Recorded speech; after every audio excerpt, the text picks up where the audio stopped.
if you want a good career, you have to be healthy. So that's why we should talk about health. One aha moment in your career? Yeah, that moment was when I came to IHMR University, and after doing learning and after so much of ups and downs, and then finally I got a good placement where I wanted to be there and I wanted to work. This is Medanta Hospital as a medical administrator. So for me it was like wow, what a moment. Hospital acquired infections which patients are not they are not before with that infections, but after coming to the hospital they are getting gifted by the hospital. So that is a very big issue also. Conflict situation between doctor, nurse and the management team? Yeah, sometimes.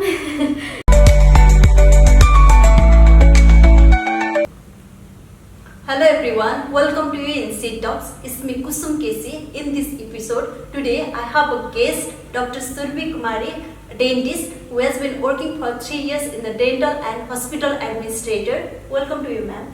Hi. Okay, nice to meet you. Nice to meet you too, everyone. Hello everyone. I hope you all are doing good. So it's a great opportunity for me to be with her right now today to talk about the health talks right now.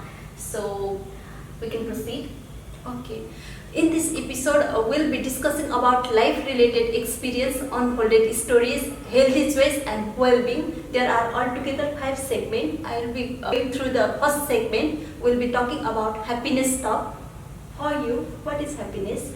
So for me, happiness is to be up with family and to be the good health and a growth in the good career. So if you want a good career, you have to be healthy. So that's why we should talk about health. Okay, nice to hear. And can you share me one aha moment in your career that makes you more happy and satisfied? Yeah, that moment was when I came to IHMR University, and after doing learning and after so much of ups and downs, and then finally I got a good placement where I wanted to be there and I wanted to work. This is Medanta Hospital as a medical administrator. So for me it was like wow, what a moment. Okay, congratulations once again for Thank you your so placement. much. Thank you so much. Okay.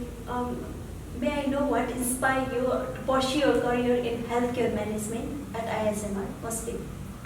For me, after being a doctor, it was a great opportunity to come here and learn in a broad spectrum about healthcare system, because it is a very divergent market as we know all. So I wanted to always learn and explore about more healthcare system and how it is going on in our country and worldwide, and I was always interested to make it more better. So after doing my dentistry, I decided to come to IHMR University to pursue my career in hospital management, and I feel like this decision was one of my good decisions. Okay, are you satisfied with your life? Yes, I am satisfied with my life, or you can say not 100%, but yeah, few might be 70%. I am happy, satisfied with my life. Okay. Then I'll be moving in the second segment. There we'll be talking about real talk. I want to know more about your childhood and your journey from your childhood days till ISMR. My childhood was almost always migrating from here, one place to another place, because my dad is in military. So always going every year, every 2-3 years to one place to another place. So it was a kind of little bit hectic, but it was also a very good experience that I have met so many people and diversity people, different type of people with a personality and perspective, and so that's why I feel like it was one of the very good experience that I have been with my dad and mom with since my childhood, that I have migrated so many places. And after that, then I decided in my 10th standard to be in one place, so I joined boarding school also. So there I was for 2 years, and then after that I have been in hostel only to pursue my career more in the medical field only. So I went for NEET examination, and after giving NEET exam, I got selected in a Bangalore college, which was Raja Rajeshwari Dental College. I got opportunity to be there. And after, at a period of time of doing dentistry, it was a very great experience that I have learned lots of things which made myself also growth, and not only as self growth, it was my career growth also, and I became more better person. And after completing my BDS, I have I decided to do hospital management because I wanted to explore this healthcare system more. So that's why I opt for this career opportunity. So after that I came to IHMR, and right now few days I'm going to Medanta Hospital, Patna. Best wishes for your upcoming career. Thank you so much. Okay. And in your opinion, what are some of the biggest challenges that the hospital face today? Today's time, if we see, the biggest challenges hospitals are facing right now is that the more this financing problems. You can say that the affordability and the accessibility to get the hospital and the treatment by the patient is quite a very big challenging, because it's very difficult to provide good healthcare system and healthcare facility to all around everywhere in the country, and including if we say that villages are also there, city we see that everything we get easily, but if you see the villages and the small town places where healthcare facility is not that much accessible, so it is quite biggest challenges right now for the hospital to make it in a very affordable. So I feel like right now this is one of the biggest challenge. Okay, nice to know. So can you share a real life experience that you had to handle in the healthcare setting?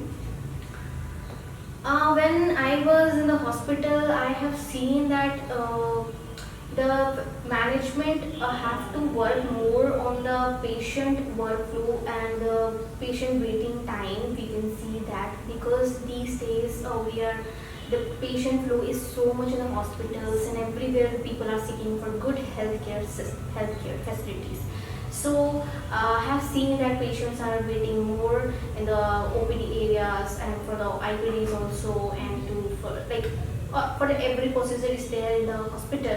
So patients are facing so much issue at that time to get the facility as soon as possible. Okay. In your opinion, how do hospital manage or bridges the urban and rural healthcare service delivery? So hospital can help in this case by, as a hospital administrator, I would advise that we can take the more advanced AI technology to make a bridge between this gap, because if we can see that if we will provide more good telemedicine, we know that the healthcare facility in the rural area, then it can enhance more that patients can do consultancy by online only. They can access to their doctors online only, and they can few of the diagnosis and pre-consultation and all we can access easily. And moreover for that, that if we establish more like this type of facilities, we can say that it can create a bridge so that we can provide preventive care to the rural area patients, so that they can come and access healthcare system to the city area, rural urban areas easily. Okay. You have mentioned the word technology. Could you please elaborate something about technology, how it play a vital role in hospital administration and patient experience? Recently, I went to Apollo conference. It's my personal experience. The conference was all about patient safety and advanced technology for the hospital experience. So we all know that AI is coming with the all advanced technology in these days, a new coming era, which is going to make this all the process of the healthcare in a hospital in a very better manner and a very smooth manner in future for the best patient experience. And hospitals are these days opting this technology to make more better patient care and patient satisfaction experience during all the treatment procedure in the hospital. Yes, very true. So I would like to jump in the next segment. We'll be talking about the behind the scenes segment. Dr. Surbhi ma'am, could you please share something about some of your real story while working in the health sector?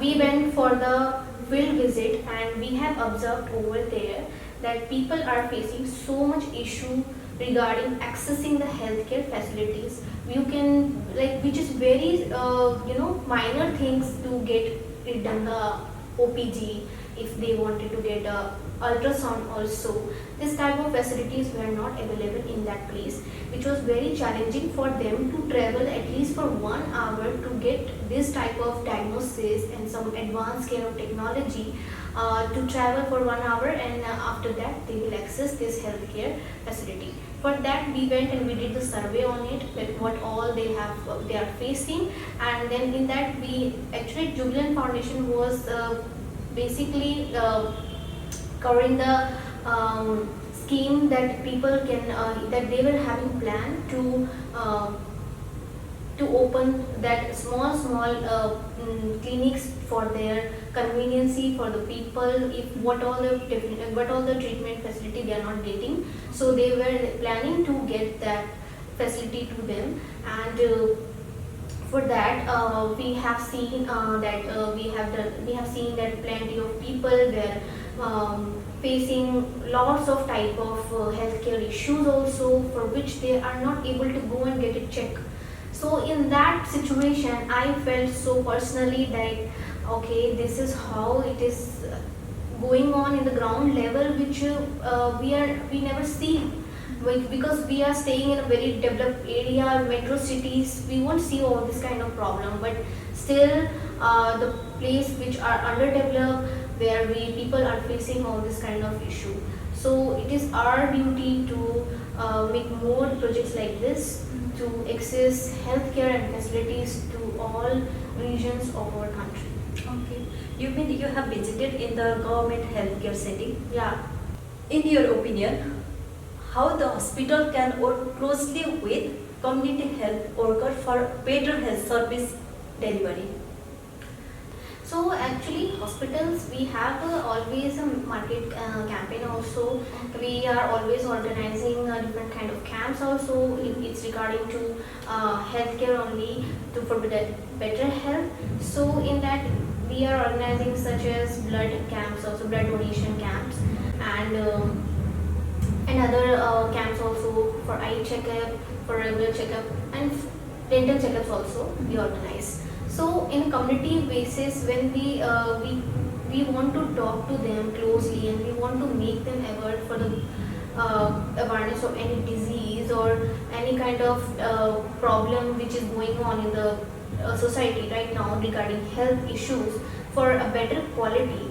So for that we have to talk to them closely. Interaction should be there. For that we can arrange camps and different type of camps to which can create awareness, and they can communicate with the people, one-to-one people, about their needs and their requirements, their demands, what they want actually for the betterment of the healthcare facilities. And with that analysis we can analyze that okay, what are the quality improvement we can do with the hospital and with on the community level. Because if you want to work in the community level, we have to know what is the community choices are there in the ground level. Because in a hospital setup, people are not coming and demanding I want this and that. They are coming and saying okay, this is available, I can go and take that treatment over there. They are coming because they know it's available there. But we really don't know what are the other challenges also they are facing, and we can improve the community level. For that we can go like this to arrange camps and interactive sessions with the people for analysis of the better quality. It's very insightful. So do you imagine the conflict situation between doctor, nurse and the management team? Yeah, sometimes it happens because before coming to hospital administration, I have been faced because I was practicing as a doctor. So yes, it's there, but not that much because we are there to serve patients also and take care of doctors also. So in hospital administration, you can see that this is a management which take care of everyone. There is no such that much conflict with the doctors and nursing care because we always take care of all the doctors also, what they want, what are their demands also, to do more better diagnosis, and what all equipments, advanced technology they also require. Because if our doctors are happy, automatically they will put their 100% also with us in our hospital also, which is going to help to enhance the patient satisfaction and the quality of patient treatment and satisfaction. Very true. Now I'd like to jump in the another segment. We'll be talking about health talk.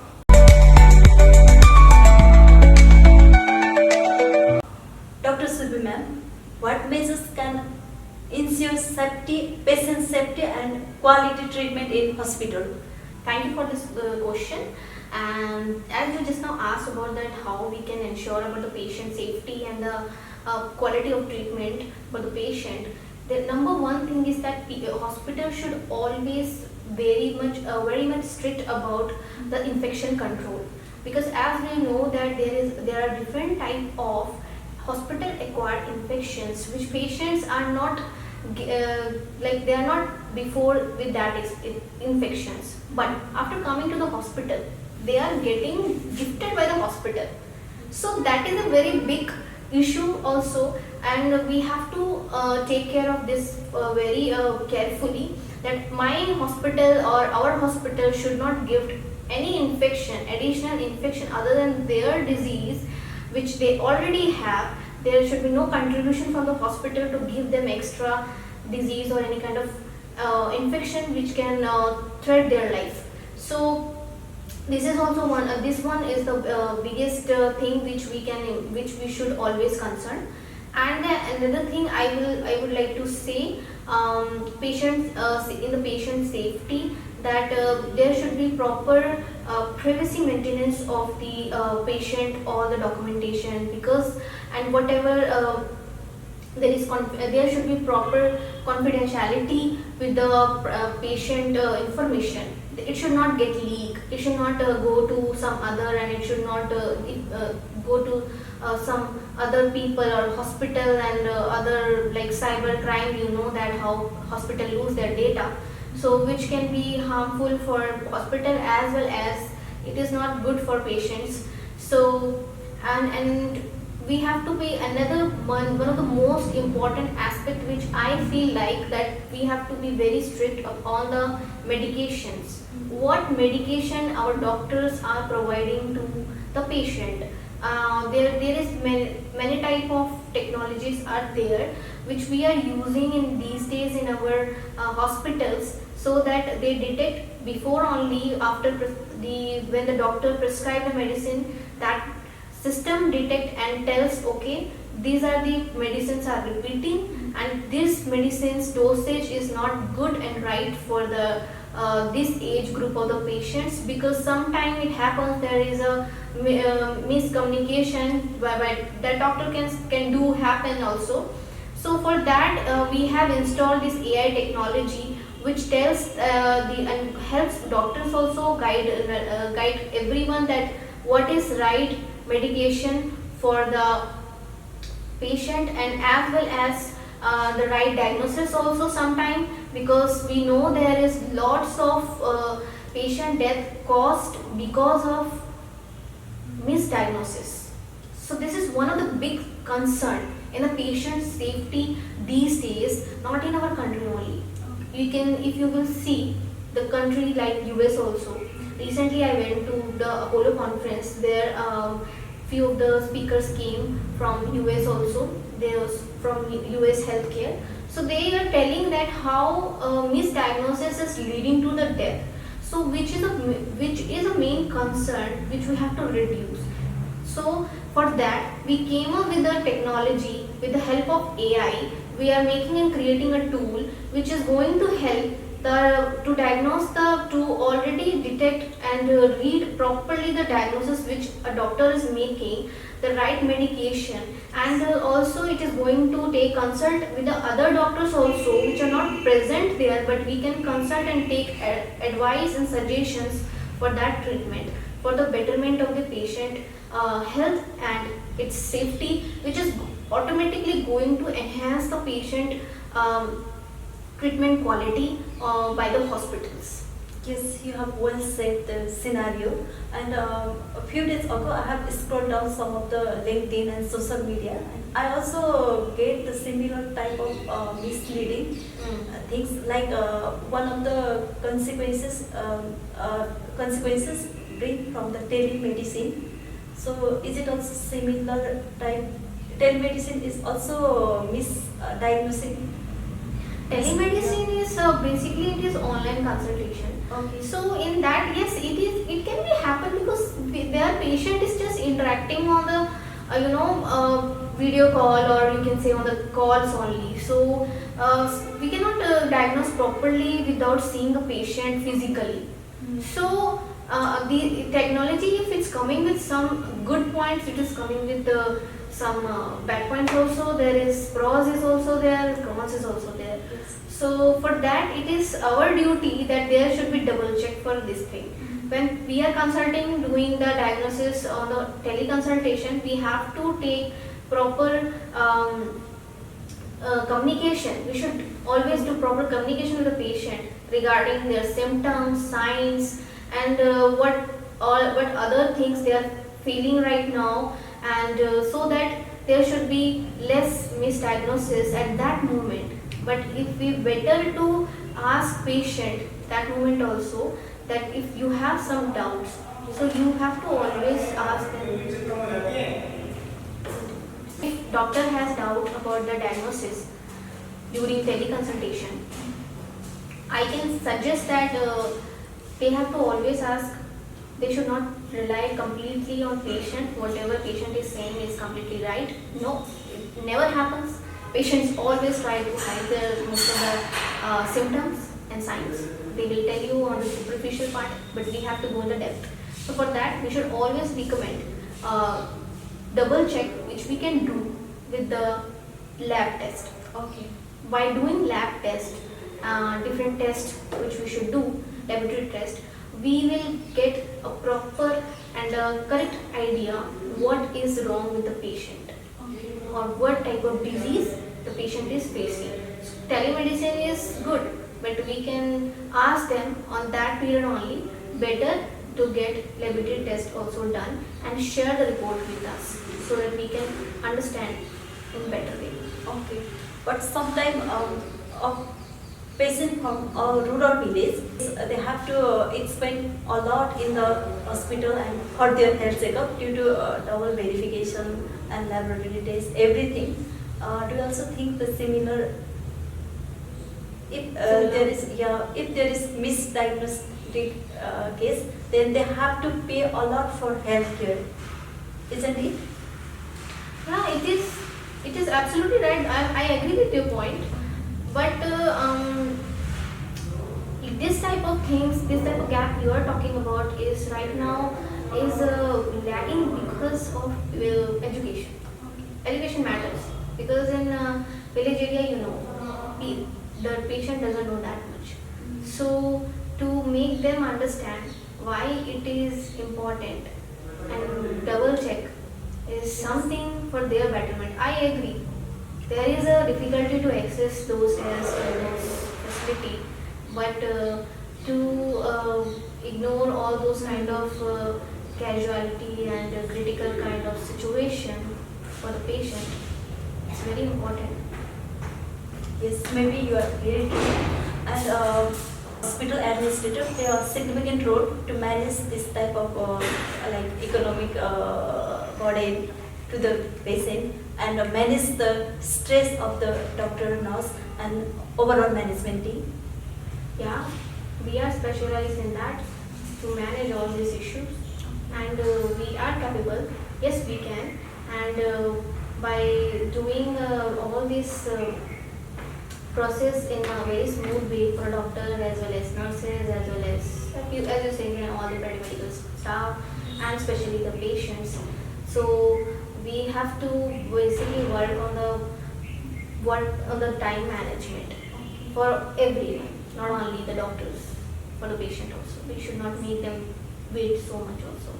And we have to make some lean management and to workflow so that the work will go in a very, very smooth way. It means the role and scope of MBA is very It's growing. good, very good. Yes, It's yes. very good and it's a growing opportunity in the country right now, because as we know, healthcare is a growing sector right now. So to get more good opportunity, I must say, I guess that's why also I have opted this course and I have done. And during this period of 2 years, I have learned a lot from this course from IHMR University. My experience was superb, and I must say the 2 years was like a roller coaster. I really didn't get to know about the time when I'm coming, going, where it was all about academics and doing extra curriculums, activities, and interacting with the teachers, alumni, attending the conference, and then making connections over there. And it's like it's very good where you want to socialize in a very better way. You have to get into this type of field and this type of course where you interact with very good leaders, good people, and very, mindful people. People are coming with various type of different ideas which we don't think by sitting in a one room. But when you go outside interacting all these people, you learn more. So I must say this course is not only for the job. If you will say the MBA, people think that it's for job. No, I feel like I have developed myself so much in this course, and it's very good for self growth also. Okay. Now, following the discussion, I would like to jump in the next segment. Here we'll be talk about Hope Talk. Surabhi ma'am, Yes. what message would you like to give to all the health professionals for better healthcare service delivery? So, my message for healthcare professionals is that first is that thank you for your dedication and commitment which you are doing with us, for us, and providing a best healthcare delivery. So, my message to them is that you all should always practice in a more ethical manner, and always your concern should be always patient centric, and there should be more prioritized towards the patient during the healthcare delivery and during the treatment. There should be proper transparency should maintain between patient and the doctor about their treatments and treatment plans, so that there should be no miscommunication which can lead to harm a patient. Last but not least, I would like to say we all should together work in a teamwork, enhance our teamwork, because to provide a good healthcare system or delivery of good facility, we have to come together on that. We have to come together, then only we can provide or serve a good healthcare facility to every individual of our country, and this can help us to tackle the situations which doctors faced with the patients during the pandemic. We all know that there was so much doctor violence because of patients are fighting with doctors because they were claiming there was no proper transparency between them. So to come together, so to overcome this problem and this type of issues and situation, we all have to work as a team, and in a teamwork only can lead to best healthcare facility and best healthcare delivery. Okay, wonderful. We're at the last session. Do you want to say something more? Oh, I think so. I have talked a lot about this, but thank you so much for this opportunity to get interaction with you and over there people who are gonna see me in this video. And thank you so much for this opportunity. And I hope we'll meet and interact again to talk more about health talks. Yes, I really enjoyed talking with Dr. Subhi ma'am. And let's bit audio for now and stay safe, stay healthy. Thank you so much. Thank you. Thank you.